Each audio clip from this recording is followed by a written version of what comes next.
بسم اللہ الرحمن الرحیم۔ زکوٰۃ سے مال کم نہیں ہوتا۔ بعض لوگ یہ کہتے ہیں کہ ہم نے تو یہ پیسے بیٹی کی شادی کے لیے رکھے ہیں، اب اگر اس میں سے زکوٰۃ ادا کریں گے تو رقم ختم ہو جائے گی۔ یہ کہنا درست نہیں ہے،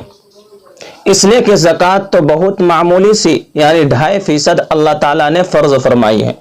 یعنی 1000 پر 25 روپے فرض کیے ہیں۔ لہذا اگر کسی کے پاس 6000 روپے ہیں تو اس پر صرف 150 روپے زکوٰۃ فرض ہوگی، جو بہت معمولی مقدار ہے۔ اور پھر اللہ تعالیٰ نے نظام ایسا بنایا ہے کہ جو بندہ اللہ تعالیٰ کے حکم کی تعمیل کرتے ہوئے زکوٰۃ ادا کرتا ہے تو اس کے نتیجے میں وہ مفلس نہیں ہوتا، بلکہ زکوٰۃ ادا کرنے کے نتیجے میں اس کے مال میں برکت ہوتی ہے اور اللہ تعالیٰ اس کو اور زیادہ عطا فرماتے ہیں۔ حدیث شریف میں جناب رسول اکرم صلی اللہ علیہ وسلم نے ایک خوبصورت جملہ ارشاد فرمایا ہے کہ ما نقصت صدقۃ من مال، یعنی کوئی صدقہ اور کوئی زکوٰۃ کسی مال میں کمی نہیں کرتی۔ مطلب یہ ہے کہ انسان زکوٰۃ کی مد میں جتنا خرچ کرتا ہے اللہ تعالیٰ اس کو اتنا ہی مال اور عطا فرماتے ہیں، اور کم از کم یہ تو ہوتا ہی ہے کہ جتنا مال موجود ہے اس میں اللہ تعالیٰ اتنی برکت عطا فرماتے ہیں کہ وہ کام جو ہزاروں میں نکلنا چاہیے تھا سینکڑوں میں نکل جاتا ہے۔ مال جمع کرنے اور گننے کی اہمیت۔ آج ہماری دنیا مادہ پرستی کی دنیا ہے۔ اس مادہ پرستی کی دنیا میں ہر کام کا فیصلہ گنتی سے کیا جاتا ہے۔ ہر وقت انسان یہ گنتا رہتا ہے کہ میرے پاس کتنے پیسے ہیں، کتنے پیسے آئے اور کتنے پیسے چلے گئے، جس کو قرآن کریم میں اس طرح بیان فرمایا ہے جمع مالا وعددا، یعنی مال جمع کرتا ہے اور گنتا رہتا ہے۔ لہذا آج گنتی کا دور ہے، یہ دیکھتے ہیں کہ کتنی گنتی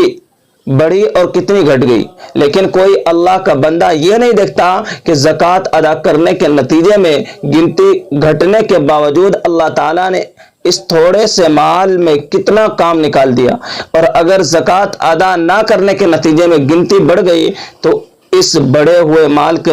نتیجے میں کتنی بے برکتی آ گئی، کتنے مسائل کھڑے ہو گئے اور کتنی مصیبتوں کا سامنا ہو گیا۔ یہ اللہ تعالیٰ کا نظام ہے کہ جو بندہ زکوٰۃ ادا کرتا ہے اس کے مال میں کمی نہیں ہوتی۔ ایک حدیث میں حضور اقدس صلی اللہ علیہ وسلم نے ارشاد فرمایا کہ اللہ تعالیٰ کی طرف سے ایک فرشتہ مقرر ہے جو مسلسل یہ دعا کرتا رہتا ہے اللہم اعطی منفقا خالفا وممسکا تلفا، اے اللہ جو شخص اللہ تعالیٰ کی راہ میں خرچ کرنے والا ہو اور جو صدقہ خیرات کرنے والا ہو اس کو اس کے مال کا دنیا ہی میں بدلہ عطا فرمائیے، آخرت میں اس کو عظیم ثواب ملنا ہی ہے۔ لیکن وہ فرشتہ دعا کرتا ہے اے اللہ اس کو دنیا میں بھی بدلہ عطا فرمائیے، اور جو شخص اپنا مال کھینچ کر اور چھپا کر رکھتا ہے تاکہ مجھے خرچ نہ کرنا پڑے، اے اللہ اس کے مال پر بربادی ڈالیے اور اس کے مال کو ہلاک فرمائیے۔ لہذا یہ سوچنا کہ ہم نے تو فلاں مقصد کے لیے پیسے رکھے ہیں اور وہ مقصد بھی ضروری ہے، وہ مقصد بیٹی کی شادی ہے، گھر بنانا ہے، گاڑی خریدنی ہے، اگر ہم نے زکوٰۃ دے دی تو وہ پیسے کم ہو جائیں گے، یہ خیال درست نہیں۔ بلکہ اگر تم نے زکوٰۃ دے دی اور اس کے ذریعے ظاہری طور پر کچھ کمی بھی آ گئی تو یہ کمی تمہیں کوئی نقصان نہیں پہنچائے گی، بلکہ اس کے بدلے میں اللہ تعالیٰ اور دیں گے، اور جو مال بچا ہے اس میں برکت عطا فرمائیں گے، اور زکوٰۃ ادا کرنے کی وجہ سے انشاءاللہ تمہارا کام نہیں رکے گا۔ اللہ تعالیٰ کہنے سننے سے زیادہ عمل کرنے کی توفیق عطا فرمائے، آمین۔